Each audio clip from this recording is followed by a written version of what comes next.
Chronicles TV on air.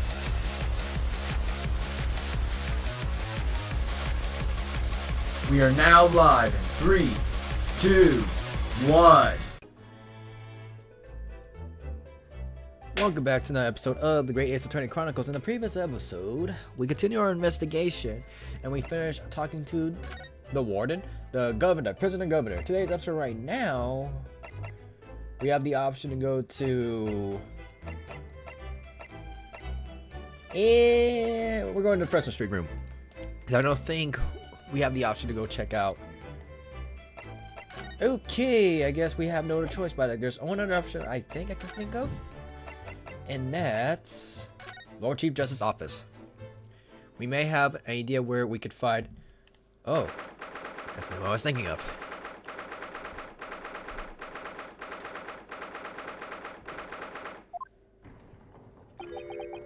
No argument, Prosecutor Asogi. You will continue with the trial exactly as I instructed. Is that clear?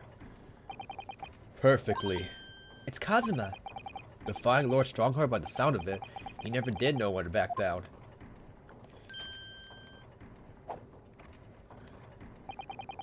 On your way now, Asogi. My lord.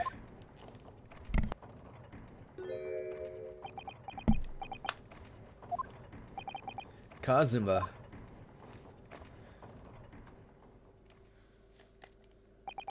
He left without saying a word?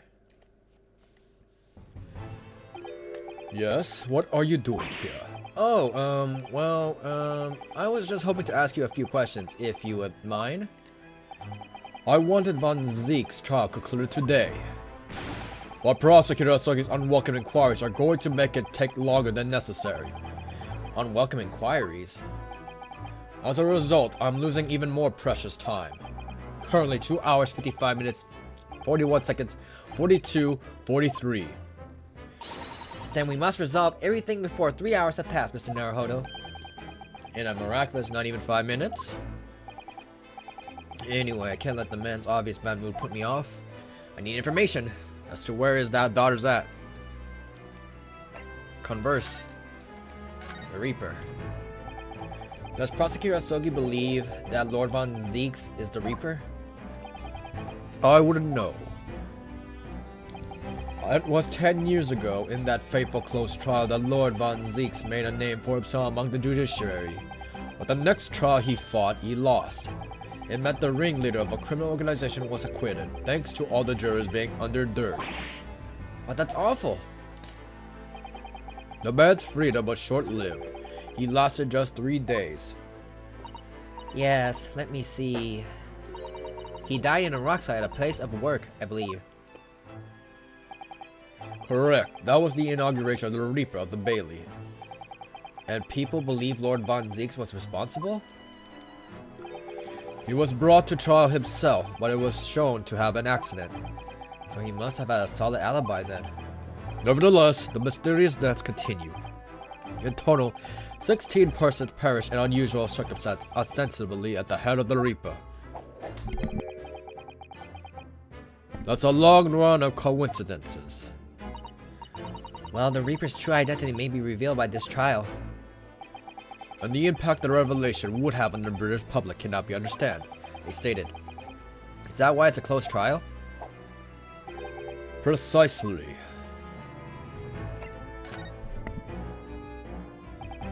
This country hasn't seen a closed trial for 10 years. So the last one was the Professors, the trial of Genshin Asogi. Correct. Actually, we heard that originally you were going to prosecute that trial yourself, Lord Strongheart.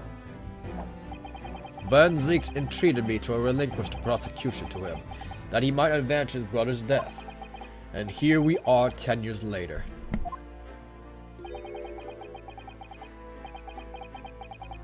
With the son of the man Von Zeeks had condemned, now looking to avenge his father's death in the same way. They do say that what goes around comes around. However, it would seem that the new young prosecutor is harboring some ulterior motive as well. Kazuma is? I like my organization to run smoothly in the exact manner that I prescribe. As with the giant clock in here, I won't tolerate a single cog being out of step with the others. Ah, so that's what all these gears are here about. If the young man refuses to mess with the other parts of my great machine, I will be forced to take steps. What? What do you mean? Not something with which you need to concern yourself. In any case, all your questions will be answered tomorrow.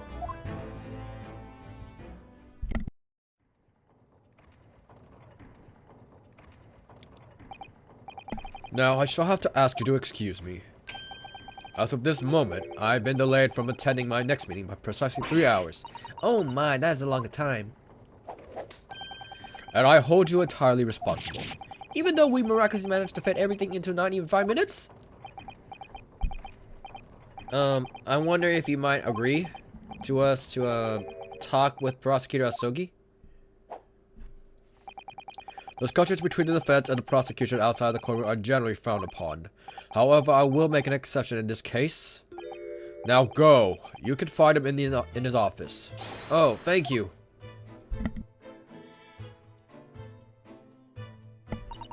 Let's go to see him at once, Mr. Naruhodo.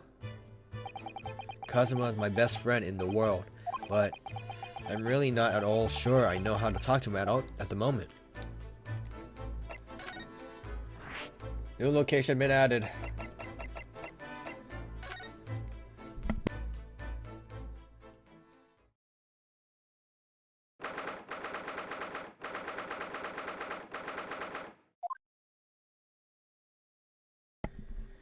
And they're still using the plaything.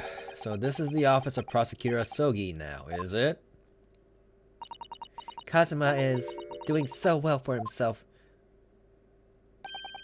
Even though he's always forced to kneel on the floor, Japanese style, in the dark corner. It's his habit to sit Seiza style whenever he's working.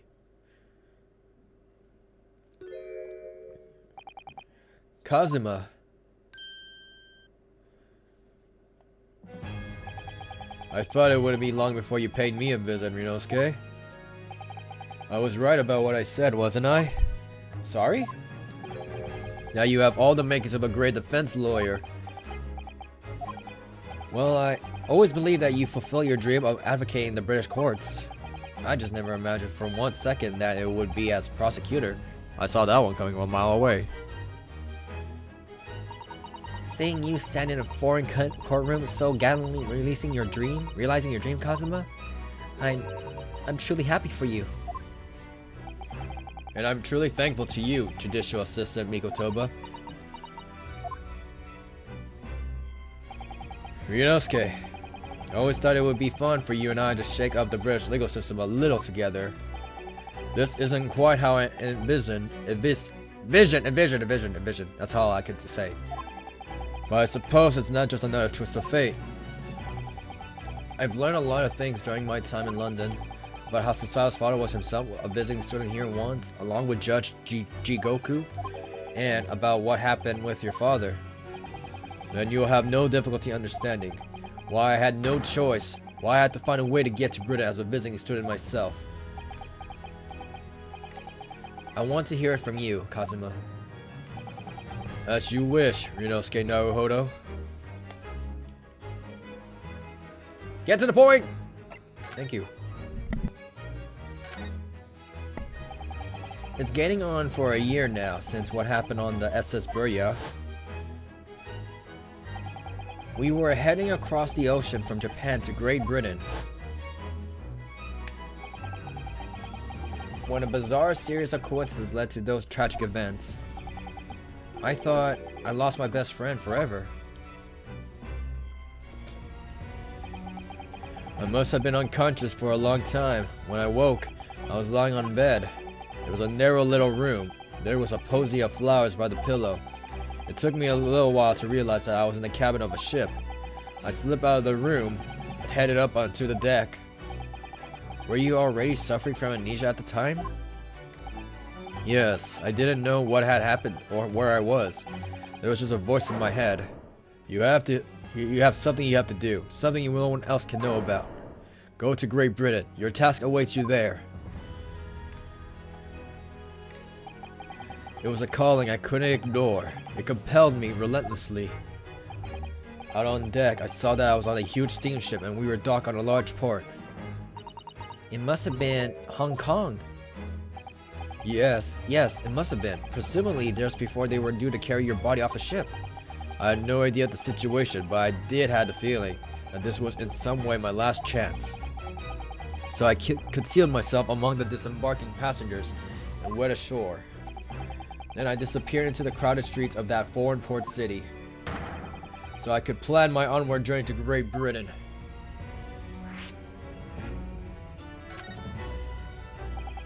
Just under a year ago, with all my past memories lost to me, I was left behind in Hong Kong. Everything was foreign to me. The sights, the sounds, the smells. My head reeled. I was truly at loss. I realize now that I escaped as a dead man, with nothing but the clothes on my back. No money, of course. Oh, how terrifying for you. Luckily, though, I had 2 feathers in my cap. One being your knowledge of English, I suppose? That's right. And in the back, I was able to pick up some work at the deck hand on a cargo ship. Eventually, after calling out countless ports, I finally arrived at Dover. That must have been some 3 months ago now. Your formidable tenacity of purpose showing itself again. I mean, the man had lost his memory, had literally nothing to his name. But he still managed to make his way to London on the opposite side of the world. Of course, I had no idea why I moved heaven and earth to get here on that point. So how did you end up becoming Lord Von Zeke's apprentice then? That can only be called an extraordinary stroke of luck, really. You see, I was stopped at the border because I had no papers. They took me straight to Scotland Yard, and by sheer coincidence, Lord Strongheart was there to attend a meeting. That's when the second feather in my cap came into play. Would that have been your knowledge of the law? Yes, exactly. Lord Strongheart was curious about an Easterner with intimate knowledge of British law. He took me back with him to the Supreme Court and assigned me to the prosecutor's office. And then, 9 days ago,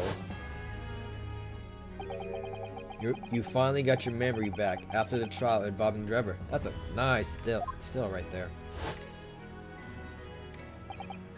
Yes, I did.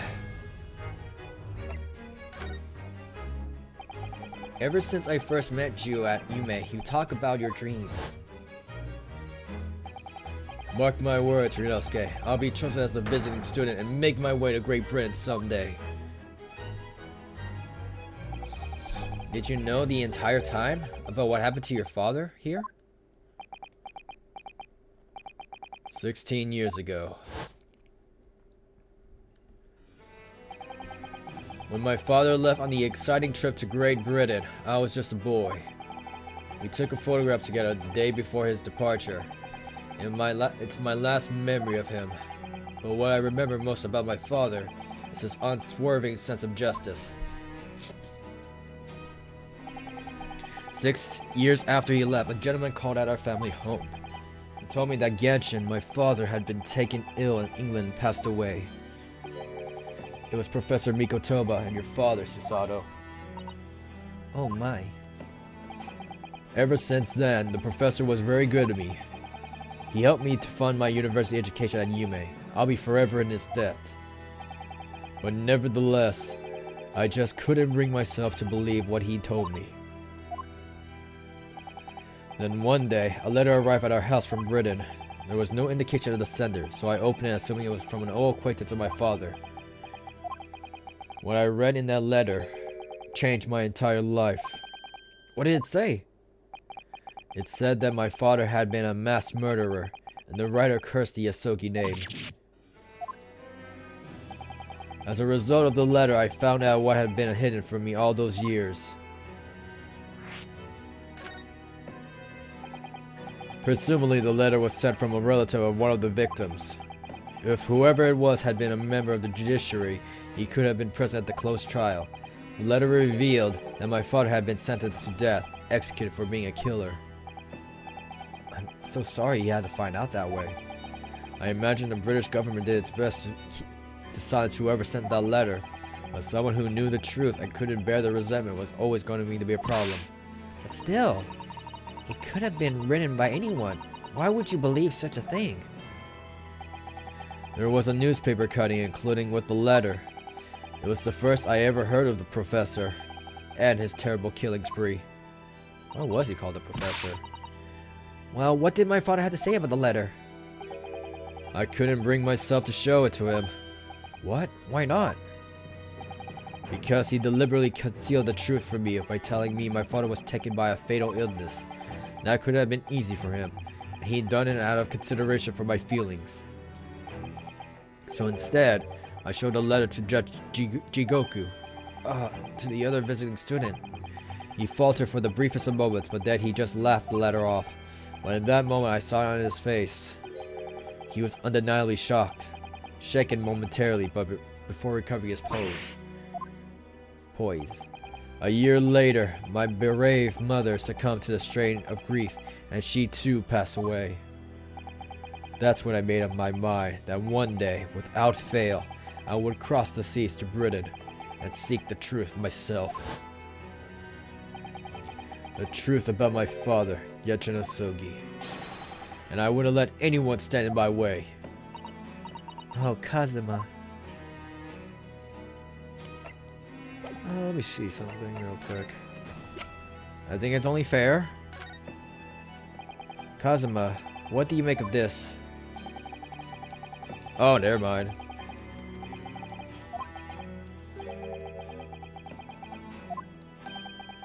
Oh well.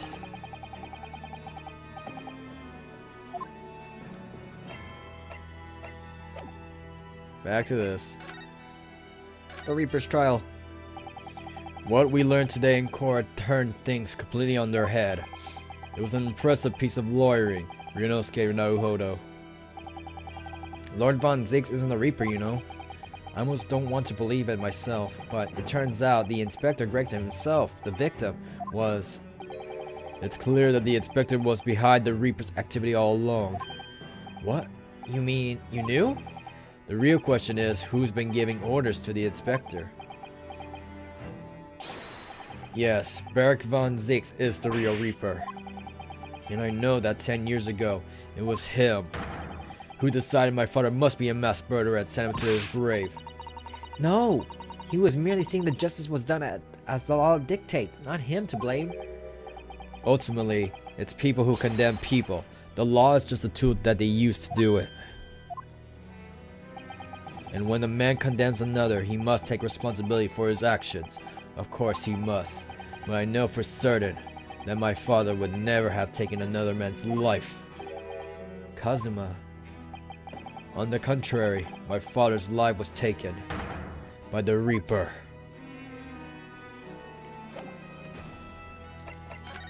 Anything else should I present?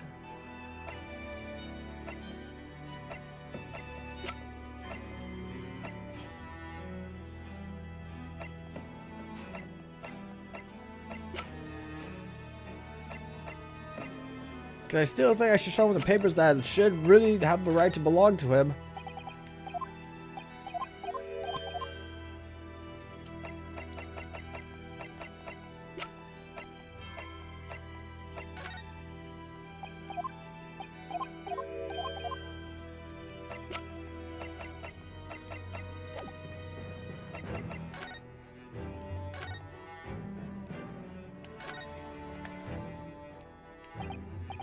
What the?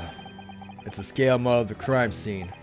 Oh yes, I realized that. Does the prosecution office make a model of the scene for every single case? Apparently so. Sometimes it helps to visualize things better and notice things you hadn't spotted before.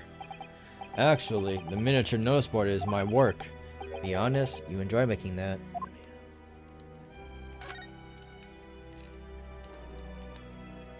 He used to be right there. Do you know who the man in the portrait is? Why would I? What? Well, you're Lord Von Zink's apprentice. Yes, apprentice, not friend. And during the time I was suffering amnesia, I didn't even notice that picture. Oh, really? I mean, it's not the smallest picture. I wouldn't have the first idea what the man decorates his office with.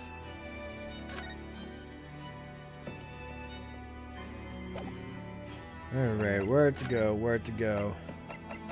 Prison? Oh, I have an idea. I have an idea. I have an idea. Hold up, let's see. A hospital bed. Let's see if we can talk to him. Well, at least he seems to be on the mend. You know, his disguise of Mr. Gossip was really quite masterful, wasn't it? I can't remember anything about it except for the floppy lip. I imagine not even his wife would have recognized him. Perhaps, but did he really have to take it quite so far? Oh, I would have been so mad if Mr. Shump was right there. Okay, we're missing something here. Because we need to find the thing. Okay, I guess we're back here again just to investigate because I have no idea what we're looking for. There are details of cases stretching back over 10 years of the notice board. Yes, a history of Lord Von Zieg's defeats in court. I don't think that's an appropriate description. Although, when you consider everything on the board, it's certainly true. That all these people had a background of dubious dealings. And in the end, of course, the board itself concealed the inspector's own death. Oh my, it really doesn't bear thinking about it. Anything new that we need to talk about?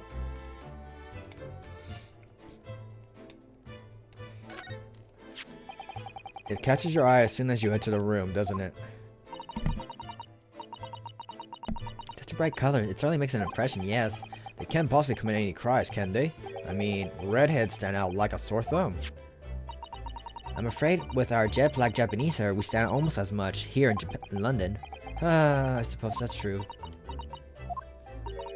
You mustn't think of committing any crimes, Mr. Naruhodo. I wasn't. This revolver, just who does it belong to? Well, we know it's the type issued to members of the police force. But Gregson's own gun was found on his person. And of course, Lord Von Zieks had admitted to losing the firearm. Such absent-mindedness is not dissimilar to you, Mr. Naruhodo. I'm starting to think the cold, hard prosecutor and I could become friends after all. Then I wish you every success. And we know this would be the little figurine would turn out to be a watch-winding key.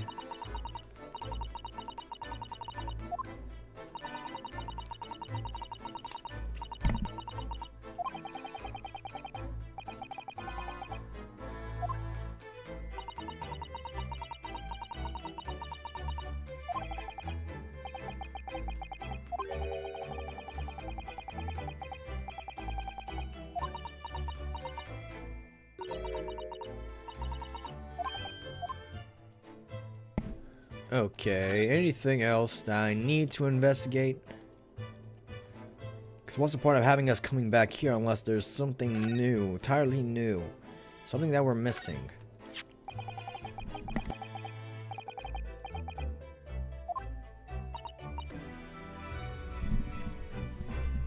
Alright, 20 minutes later, I was trying to figure out as to what the heck we're missing. How we're supposed to find freaking said lady's, daughter's lady's freaking office. But finally I found the answer. This came up in the trial, didn't it? As something a little dubious, I mean. The fact that no time of death was recorded on Inspector Gregson's autopsy report. Yes, there were some unexpected turns in the courtroom earlier. The suggestion you came up with certainly took everyone by surprise. The idea that the victim died the previous day at some other location is quite something. Well, considering when the pocket watch had stopped and the scorch marks on the candle, it's certainly a distinct possibility the evidence and the scene both point to it. To be honest, it bothered me too, so I paid a visit to the autopsy room earlier. The coroner responsible wasn't there, but I got a name. It's Dr. Gory. If it would trouble you, Kazuma, we'd very much like to speak with the coroner too. Of course, the last thing I want was for anything to be brushed under the carpet. Scotland Yard's autopsy laboratory is behind Lowgate Cemetery. Lowgate? What, Barclay Prison, you mean? Ah, you know it, do you? The prison where my father was incarcerated and robbed of his life. Kazuma. Well, thank you. We'll pay a visit to the laboratory later today. We spent like a whole 20 minutes trying to figure out what the heck am I missing. But it was that thing. Rinosuke, I want to thank you. What for? For this. You safeguarded the soul of the Asogi clan. Well, it was a famous sword that's been in your family for generations. My only slight regret is that I never got a chance to draw it before I returned it to you. Karuma is said to have been forged by a master swordsman during the Sengoku warring states period. I come from a long lineage of warriors, many of whom were expert swordsmen. Well then, you're a chip off the old block, I say. This blade, Karuma, is the symbol of the Asogi clan's honor and might. Apparently, one of my father's apprentices even took the blade's name for their surname. Really? Karuma? It does sound formidable, that's for sure. 16 years ago, when my father was visiting a student here in London, he had the sword forever at his side, which is why it means so much to me that I have it by my side again now too. And that is all thanks to you. It was an honor. Okay, we now know where to go. Now, I have preparations to make for tomorrow. Perhaps I said a little too much. Kazuma, You've changed. No, Rinosuke, I haven't changed at all. It's you who changed. I can completely understand your resentment of Lord Von Zieks given what happened. But the fact is, those events in this case are well... Unrelated? Is that what you wanted to say? How can you be so sure? What do you mean? Never mind. That man is the Reaper, and it's for the reason that the inspector was killed. I'm going to prove as much in court tomorrow, by whatever means necessary. I can't let you do that, Kazuma. I know you'll do what you have to as a lawyer, but I'm sure I don't need to tell you that I won't be taking any prisoners in the courtroom. I would expect nothing less. Until tomorrow then, in the Old Bailey. Alright, now we got that forensics lab. Oh my god, here we go. Oh my god.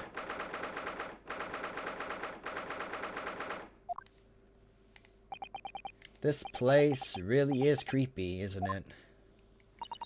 Well, being a dead room, it's probably full of the spirits of the dissected. But actually, there's a rather pleasing scent of roses in the air. Well, being a dead room, the coroner probably needs a bold scent just like that to mask the order of death. Iris, do you think we could change the subject? Yo, chill with the scalpels. What was that?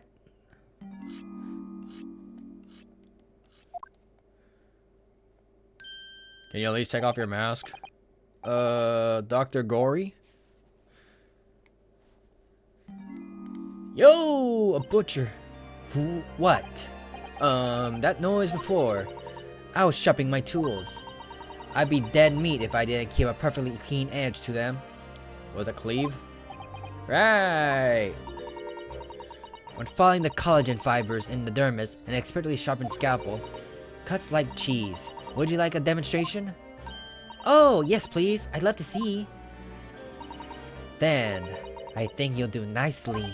Huh? No, I wouldn't do it nicely at all. I mean, maybe some other time? Can we see what you look like behind the mask? Was that a tut? Well, we came here to ask questions, so... Can you take off your mask, ma'am? We have actually met before. I'm a lawyer, if you remember. You're not dead yet. What? So Mama said I wasn't to cut you open. She's so strict about things like that. Well, good. Dr. Scythe has some scruples, at least. Oh dear. It looks like she's not interested in talking to us for the time being, anyway. For the time being, you mean? Until we die? I hope that's a way off.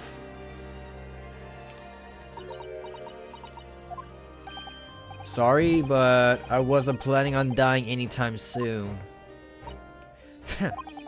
Surely there's some less drastic way of making her listen. The autopsy report? Dr. Gory, we actually came in to ask you about this. He was very good. Good? Sorry? His skin didn't snag my blade once, and very little mess. His joints dislocated easily, and his muscle tissue was pleasure to work with. We could skip the details. But there is one thing about the report that's caught my attention. You don't seem to record it at time of death. Yo! Oh, that's not what I was thinking, but okay. She is the daughter of the Scythe, so that's not my fault. Oh, that made me jump. Then please, tell us what happened.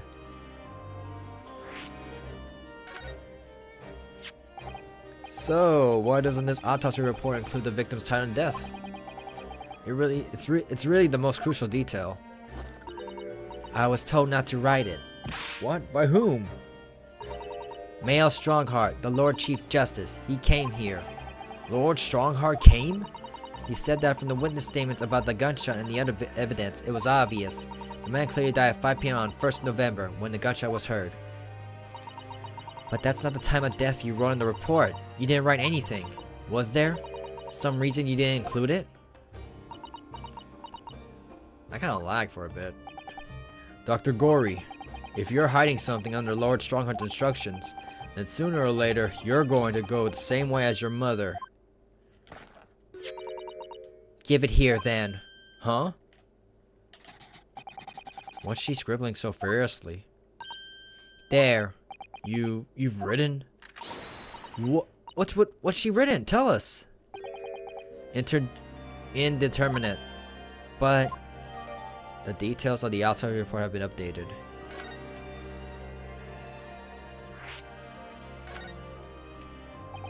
What do you mean by that? Why was that time of death indeterminate? When the specimen was brought in, it was still fresh.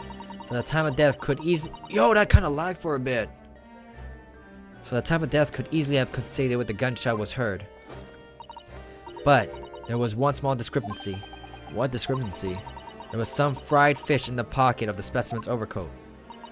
And that fish had started to rot. What? If the victim liked fried fish, he presumably liked to eat it before it went off. Well, yes. What are you trying to say? It's possible that someone tried to manipulate the apparent time of death. Manipulate the... Is that even possible to do? Theoretically, if you were to chill the body in ice, you could delay the onset of putrefaction.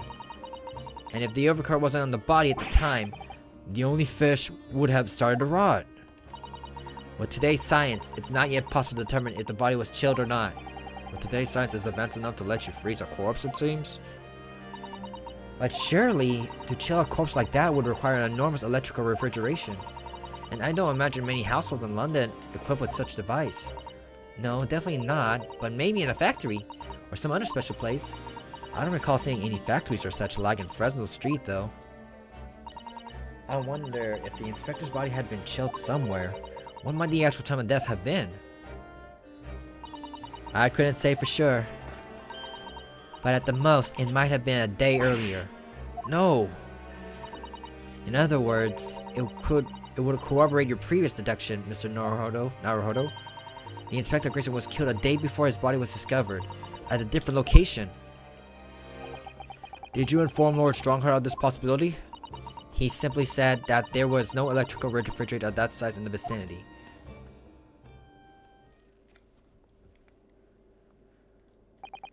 Oh yes, one other thing. It's something that Governor Barclay Prison told us. He said that your mother, Dr. Scythe, was responsible for confirming the death of the professor after his execution. The professor. Apparently, you always enjoy listening to your mother's stories about her work, so... We were wondering if you might know something about what happened 10 years ago. That's not all Mama did. Sorry? My mama carried out the autopsy of Clint von Zeeks as well. What? Really? The brother of Lord Van Zeeks, the professor's final victim. The idea of carrying out an autopsy on a member of the aristocracy was completely unthinkable back then, but the detective in charge of the investigation insisted, and it was miraculously authorized. That detective being Inspector Gregson, of course? What an accomplishment for one man. That autopsy provided the vital clue needed to arrest the killer. And Mama was there for that historic event. What does all this mean? You know, that amazing autopsy happened right here in this very room. The professor and Clint Van Zeeks. They both spent their final moments before their burial on the dissection table there. So this lab, Mama's lab, was instrumental in some of the country's most important events. She really is proud of her mother. I wonder if you tell us more about exactly what happened back then, Dr. Gory. I thought you just transitioned to, like, stop with this. The professor's execution was Mama's first big case. She had to begin in attendance at Barclay Prison Execution Chamber and sign the certificate to confirm the convict's death. Mama is the best coroner in the world, you know. I was so proud of her. But the execution didn't actually take place. No, and worse still, Mommy actually helped with the jailbreak. I didn't want to know. Oh dear, you found out recently, you mean? I believe in her, in Mama, but now I wonder if I'm starting down the same path as her. You mean because you omitted the time of death on this autopsy report? But that's because Lord Strongheart forbade you from including it. Just like Mama, I'm sure she was coerced by somebody too. Yes, that's my feeling as well. There's no doubt there were powerful forces at play 10 years ago. The execution could have been staged, with a lot of people at the prison knowing about it. Obviously, the prison governor must have been in it as well. The big man with the little handcuffs. According to what he told us, he was tricked by the chief warder. He says he knew nothing about it. Of course he said that. I say the same thing. Just who was behind that jailbreak all those years ago?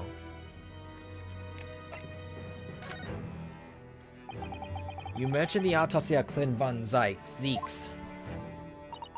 It was at the time when carrying out autopsies of murder victims was unusual.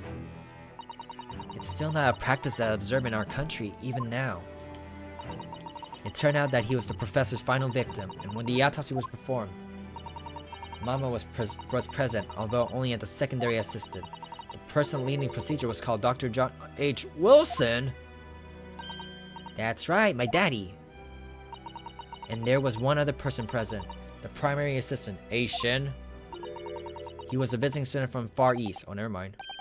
A visiting student? Jigoku? It must have been my father, Eugene Mikotoba.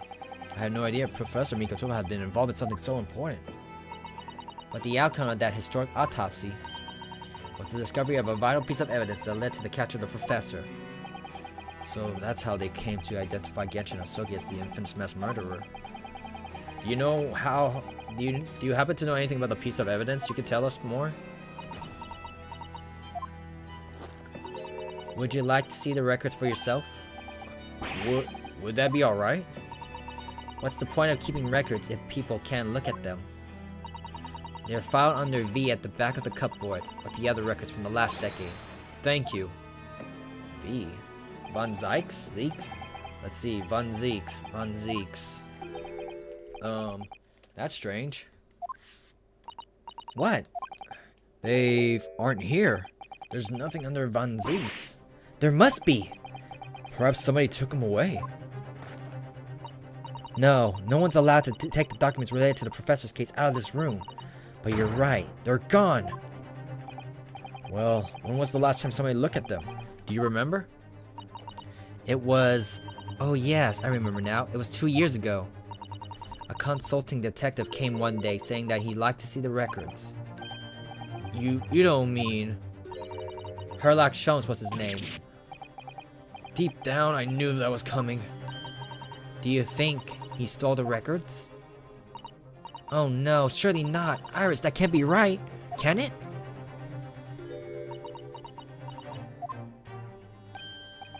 Iris?